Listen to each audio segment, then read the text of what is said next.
Hello, Packers fans. Welcome into PackersNews.com. I'm Kassidy Hill, live here from Lambeau Field, or a couple of hours before the Packers Thursday night kickoff versus the Tennessee Titans. As you can tell, couldn't be on the field tonight for pregame, but wanted to still get you this pretty cool view of Titletown here behind me from the press box. As I said, a couple hours away from kickoff here before Packers versus Titans. Packers looking for their second win in 5 days and ideally a chance to really turn around their season. Of course, if they can get this win, then they get 10 days off before heading to take on the now 8-1 Philadelphia Eagles with possibly a blueprint to beat them. Of course, 5 turnovers is not going to happen every game, which is how the Washington Commanders were able to beat the Eagles. But a chance here tonight against the Titans and a team where you really kind of know what's going to happen. The Titans make no secret that their game plan is to give Derrick Henry the ball and that that's what they're going to do until someone dares to stop them. Of course, can the Packers stop them? Their run defense has been suspect at times. If Joe Barry, defensive coordinator, can put every hat to the ball and keep Derrick Henry below 100 yards, this game could very well be within the Packers' reach. Of course, that is easier said than done. And 100 yards for most running backs would be a good night. For Derrick Henry, though, that is kind of holding him, which the Packers have been able to do before the last time they played Henry and the Titans. If you can keep Derrick Henry bottled up, the Titans have very little in the passing game to sort of answer for it. And of course, Ryan Tannehill ended up practicing by the end of the week as a full participant, but has been hampered in the past couple of weeks. So, putting the game in his hands, could that be a ticket to a win for the Packers? I see some questions coming in, so we're going to pop them up here. First from John. Will we see D.D. Westbrook as a new receiver in the lineup? Not tonight, John. In case you missed it, the Packers signed receiver and returner D.D. Westbrook this week to the practice squad. Um, D.D. Westbrook is a decent receiver, but his biggest impact is as a returner, which makes me think that's why the Packers signed him, especially after waiving Amari Rogers this week, Amari Rogers and Kylan Hill this week. For tonight, it'll probably be Keyshawn Nixon on both kickoff and punt return. Keyshawn Nixon did punt return for the first time in the NFL on Sunday versus the Dallas Cowboys. And of course, taking the ball on the 5 was not something Rich Bisaccia wanted to see, but he did show and exhibit a lot of confidence in doing so, which is something that the special teams coach did commend after the game. Said he wanted to at least see that sort of confidence back there, and that Nixon certainly didn't lack confidence. Um, However, all of that to say, D.D. Westbrook was not elevated from the practice squad to the game day roster, so he will not be playing tonight, which is not surprising given the short week. He was signed Tuesday, I believe it was, and turning around and trying to get someone ready to play on a Thursday is just, that's a lot to ask. So not surprising that we're not going to see D.D. Westbrook tonight since he was not elevated. It will most likely be Keyshawn Nixon at returner for both punt and kickoffs. However, you mentioned as a new receiver, the Packers will get Randall Cobb back. He was elevated off of IR to the active roster today. First time that they will have had him back since the Week 6 loss against the New York Jets when he hurt his ankle. That's huge. Randall Cobb is not going to give you everything that you needed in Romeo Doubs and what you need again from Christian Watson. Sorry, we got some people coming through. We'll give it just a second. The biggest thing Randall Cobb gives you, though, is chemistry with the quarterback and confidence. Third and Cobb is a thing for a reason, because when Aaron Rodgers, when things break down and he needs to know he has someone he can trust and go to, he can always go to Randall Cobb. So having Randall Cobb back out on the field tonight, he's been warming up before games for the past couple of weeks. He's been at practice, so he seems to be moving okay from what we've seen. I was just looking out at warm-ups before I came over here. I think I saw him out there. It was a little high up in the press box, but it looked like Randall Cobb. So that's encouraging for the Packers to have Randall Cobb back out there, if for no other reason than to have someone that when the play does break down, Aaron Rodgers knows he can trust. Let's see. Got a couple other questions coming in. And actually, before we go to some questions, while we're on the subject of receivers, with Romeo Doubs out, with Randall Cobb This is his first game back since week 6. Alan Lazard has been playing through shoulder pain for the past few weeks. Let's see who else is dead. It feels like everyone has gone down. The rookies, Christian Watson, who had 3 touchdowns versus the Dallas Cowboys, and Samari Toure, who has become who didn't have a reception on Sunday, I believe, but has become someone that Aaron Rodgers really trusts, especially on scramble and comeback drills. Those two know that they're going to be asked to step up more and more over the next couple of weeks. They talked about that on Tuesday and about how their role is changing in this offense. Let's hear from Samari Toure and Christian Watson now. When this year started, we knew between you and Rome and Christian that there was going to be a lot of responsibility placed on your shoulders. And it takes a while, though, as a rookie. Do you feel like in the role turn with you and Christian, like, y'all turn that rookie corner? Yeah, I feel like we have. And we were just talking about that today, just kind of how, and we already knew this coming into it. But the more experience you get, everything slows down a little bit. It was the same thing in college. Everything's moving 100 miles an hour at first, but once you get some experience, know the playbook, you can just go out there and play. And I feel like we're starting to get to that point. So when did it slow down? I'm not sure. Really, for me, it was probably just my first game being active. Just getting that playing experience. It just slows down a little bit, every game. With an 8 touchdown in the fourth, how much when you split the two guys? How much of that was route? How much was a move? And how much was just your pure speed? I'd say it was a combination of all of them. Obviously, just feeling that defender kind of jump inside a little bit, just first some with vertical speed, and obviously win with speed at the top. I feel like being able to implement all 3 of those things that into my game is going to be huge in terms of myself getting open and making plays. So I feel like it was an equal combination of all 3. As we heard there from Samari Toure and Christian Watson, both knowing that their role is going to continue to change with Romeo Doubs out, with Randall Cobb getting folded back into it, and as we said, with Alan Lazard still kind of coming back from that shoulder injury and working through that pain week to week. Alan Lazard has been limited in practice pretty much every day for the past couple of weeks as he takes it a little easy on that shoulder. Speaking of being limited in practice, that has, of course, become the new normal for David Bakhtiari and Elton Jenkins. Neither one of them likely will ever practice 3 days a week again. In fact, a couple of weeks ago when the Packers did let David Bakhtiari practice for 3 days in a week, he wasn't able to play in the game on Sunday. That was, I believe, not the Bills. It was the game before that. And so this is the new normal for those two linemen, and you need them on the field because when they are on the field, they're locked down. Josh Nijman is more in his best spot at right tackle with both Elton Jenkins and David Bakhtiari on the field. David Bakhtiari has yet to give up a sack or even a quarterback hit this season. He's such a lockdown left tackle, but of course that means you need him out on the field for that to happen. And this would essentially be like him practicing every day by playing tonight. It's a very short turnaround. He typically has a week to sort of rest that knee and only practice once or twice and sometimes on the light days. Having to turn around and play tonight is going to be very, very interesting to see what happens with David Bakhtiari's knee and Elton Jenkins for that matter as well. But specifically David Bakhtiari. Inactives will come out around 5:45. But again, keep in mind, even if David Bakhtiari is active, that could still change as warm-ups continue up until game time. It could change from play to play during the game. So something to keep in mind if we do see David Bakhtiari inactive tonight or playing sparingly is that this is a very short week and that does put his knee under a lot of pressure. And of course, you don't want him to hurt it even more. Let's see. We got a couple of questions here. Karen says, woohoo, it's cold in upstate New York. I bet, Karen, with that lake effect. How is it for game night there? It's pretty cold. It's not horrible. It's not in the negatives. I think it's in the low 30s, upper 20s. So it's cold enough to need your winter jacket, but it's not miserable. So stay warm where you are, Karen. Hope that you are safe there. Oh, she says there, thankfully I'm Rochester, New York.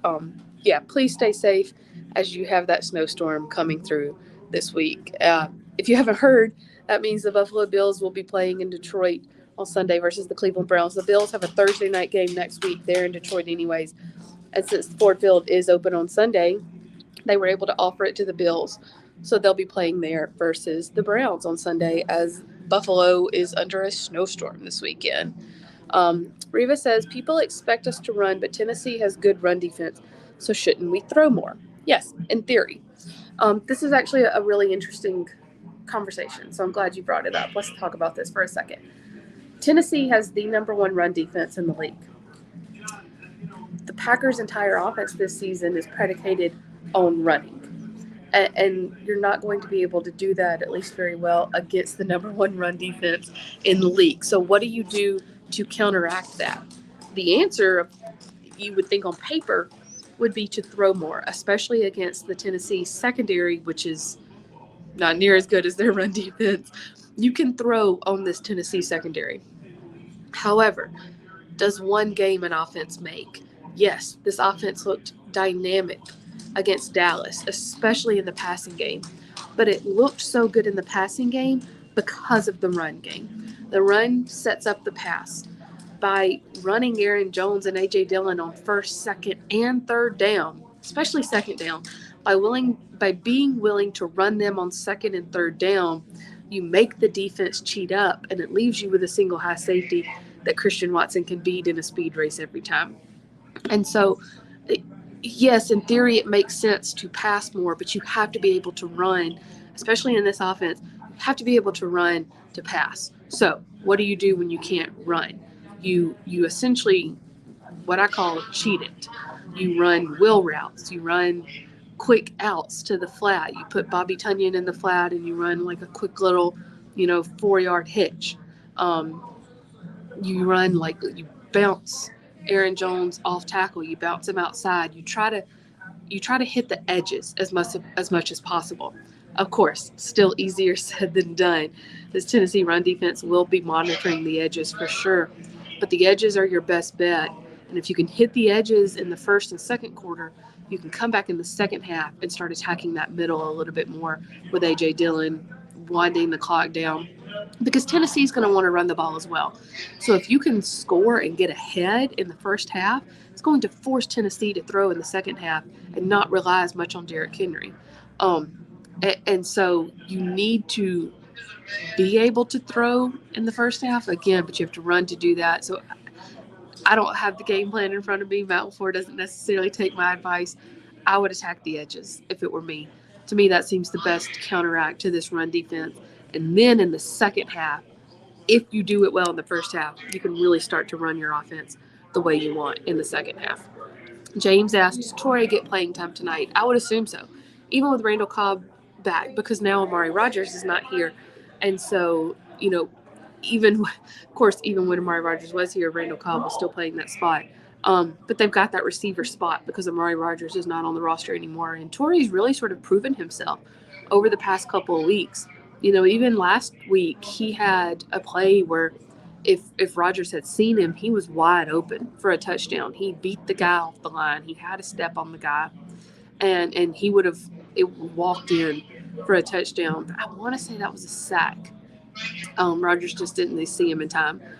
And so Torrey's only played a couple of weeks, but he's proven himself more and more each and every week. Even last week versus Dallas, when he didn't really have much on the box score, he proved himself by getting open and by blocking. Those are both huge, huge things. You're not going to get, Christian Watson 3 touchdowns every game, but if you can prove you can get open every time, the game where your targets are going to come. And so, yes, I think Torrey plays tonight. I think we continue to see him more and more implemented into this offense as we go on. Antoine says, Titan star defensive lineman Jeffrey Simmons is injured. Really? Okay. I feel like I remember seeing him on the injury report, but that's huge if Jeffrey Simmons doesn't play. Tony says, we really needed that game, obviously, against the Cowboys. Now, every game is a must-win to stay in the hunt. I'm sorry about Amari Rodgers, but that was necessary. Yes, every game is necessary to stay in the hunt. However, I'm just going to play devil's advocate here. Between these 2 home games, these 2 games in 5 days, you needed to split them.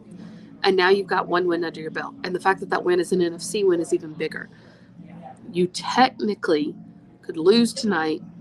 I think you could get by with 2 more losses. That means you would end with 9-8. I'm trying to think. If you have 2 more losses, you would end with a 9-8 season. That could get you that wild card spot, especially in this NFC that's so up in the air right now. So if you have 2 more losses, if you can afford 2 more losses on your schedule, you don't want any of them. But if you had to take 2, it would be preferable for it to be tonight and the Dolphins on Christmas Day, because those are your 2 AFC opponents still on the schedule. You need to win out the rest of your divisional games, and ideally you need to win out the rest of your NFC games. That NFC game against Philadelphia is going to obviously be very, very tough. But if you can get that win under your belt, you want to keep winning, of course. But if you have to get 2 more losses, this one tonight, this one versus Miami would be the ones that you could bounce back from the most. Karen says, can we not talk about losses, please? That's what Aaron Rodgers says. He doesn't want to talk about that. He wants to manifest good positivity. We will try to do that. Talking about good positivity, that made, honestly, the biggest difference on Sunday versus Dallas. After the game, several of the guys, starting with Rasul Douglas, told me there was never any doubt on that sideline that we were going to win. And that's something that's been missing from this Packers sideline. And furthermore, the fact that it came from Rasul Douglas was huge, because he does not sugarcoat. He does not mind saying exactly what he's thinking.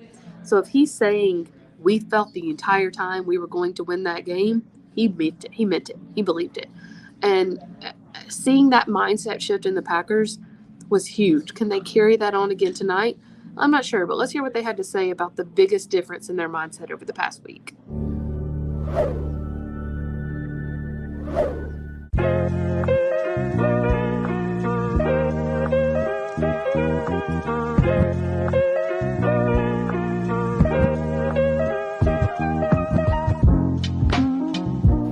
The whole time we knew we was gonna win. Like this was like the first time I've seen like going down and just watching everybody like, we got it, like, we got it. Like, yeah, we got this. Like, you know what I'm saying? Usually it's like a little like, you know, it's a different feeling. And today we just like, oh, we gonna win. Like everybody was trying to like, look, offense about to score right here. We down 14, they gonna score. We're gonna get a stop. We're gonna score. We're gonna get a stop. And all John kept saying, John on the sideline, we're gonna win this by 3. We're gonna win it by 3. Just watch. He was like, we're gonna win it by 3. Watch. I'm telling you. Once we got it going, it's going. Once we're going, you know. Why do you think that was there tonight when it hadn't been in recent months? We know we needed it. You know what I'm saying? We can't afford to lose no more. So like backs against the wall, you just gotta swing. Gotta swing. Gotta go down fighting. You can't go down holding the play, wishing that you called this play or ran this play or did this. You just gotta go. Whatever happens, live with it.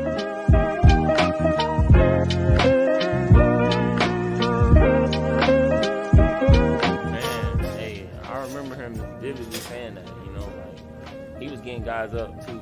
That's the kind of energy we need on that sideline. Just watching the game, just watching the momentum, and we gave up a touchdown right before halftime, so they kind of felt like the momentum had changed, but it really didn't. We were controlling the line of scrimmage pretty much all night on both sides of the ball. Which is why Aaron had a really good run game today, which opened up the pass game. My boy Watt, I kept telling him, the drops, they eventually gonna turn into TDs, and look at him, he had 3 of them tonight. You said your boy, you've known him like 3 days. Hey, these are my brothers now,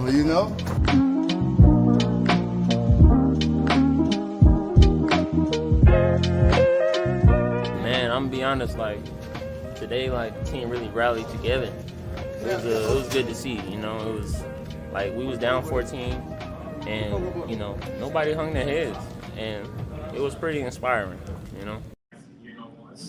So as we heard there from the guys, just having a little bit of positivity on the sidelines made a huge difference in getting that win versus the Cowboys, a crucial win. Could that turn around their season? That's still yet to be seen.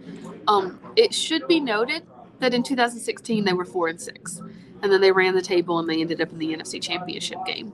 Again, not to say that's going to happen again this year, but some history does make a difference here. Let's see. Got this question from Tony. The team has confidence level. The team has confidence level has to be in a really good place. The team's confidence level, sorry about that, has to be in a really good place right now. We have momentum to win this game. Shut down Henry, and we should be okay. Our passing game should be much better. Watson should be feeling really good. Cobb is returning. Also, we need to keep the foot on the gas. I agree, Tony. The fact that they won Sunday night makes a huge difference in this game tonight because now they have momentum. They've seen that their passing game can do it. Christian Watson has confidence, which is a massive, massive factor for a rookie's game. Going into this game tonight, if you can shut down Derrick Henry, and again, shutting down Derrick Henry could just mean keeping him between 90 and 100 yards. That's shutting down for someone like him. If you can shut down Derrick Henry and force them to pass more, that could be huge, huge, huge in this game. And I think that the offense has enough of a footing now to see that they could do it. Again, it's going to be really, really tough against the league's top rush defense. But if they can scheme around that, then that's huge. And they got that monkey off their back. Losing is contagious, so is winning. Can they roll Sunday into another win tonight? Like I said, they have momentum on their side. That is huge. James says, love to see the positive vibes in the locker room. They had been missing, and that was huge. When we walked out of the locker room on Tuesday, all of the defensive backs were sitting around on a table together. They were playing games, and they were eating, and they were just cracking up. And I made the comment to them, this looks like a meeting of the minds. And they're like, and Jonathan Abram said, yeah, we're working out some stuff. And so the team never fractured, which was good, but they had lost some of that camaraderie, that excitement of playing together. Again, one win is not going to change an entire season, but it can help take a massive step forward. And I think that's what Sunday did for this Packers team. Let's see if we have another comment from James. So you tell me Torrey gets a ton tonight. I'm not saying that. Don't go place like a parlay bet based on my word. Again, he might not even get a reception, but he's becoming a bigger part of this passing game, even if it's just as a distraction. Before we sign off, if anybody has score predictions, feel free to drop them in the comments. I said last week the Packers needed to split these two games at home, and they got. And I thought between the two that the Titans would be the better chance at a win, not the easier win, but the better chance at a win. Getting that win versus the Cowboys, of course, gives you at least one of those wins out of these two, and again gives you the confidence going in to this game. Revis says 21-17 Packers. I think I said 24-14. Last week, though, was a high-scoring game in the 30s. And so I think that the defenses will make a huge, huge difference in this game, which is why I think I said 24-14. I think it'll be a little less scoring-wise. Matthew said Packers will win if Rodgers looks for his weapons in Watson, Jones, and Dillon. Yeah, but just remember, again, when they have trouble running the ball, you can't get super, super frustrated because, again, this is the league's number one run defense. On top of that, will Big Bob Tunyon make an impact? This is one of those games where he could have a huge impact because of how good the Titans' run defense is. James says, oh, thanks so much for the compliment, James. And then he says Packers 21, Titans 13. I'm thinking something around the Matthew says Packers 30, Titans 24. That's a high-scoring game. And Karen says 21-14 Packers. Yeah, I'm kind of thinking in that same area as well. And again, if they lose, they're still not completely out of contention. So we will see. We will have full coverage for you no matter what happens. Make sure to follow Spoon's live blog before and during the game. Pete and I will have a post-game Facebook Live for you, and then Spoon, Ryan, and I will have your Green 19 post-game podcast as well. And we will have full wrap-up coverage and during the game as well for you of the Packers Thursday night football game against the Titans on PackersNews.com. Thanks so much, guys. We'll see you next time.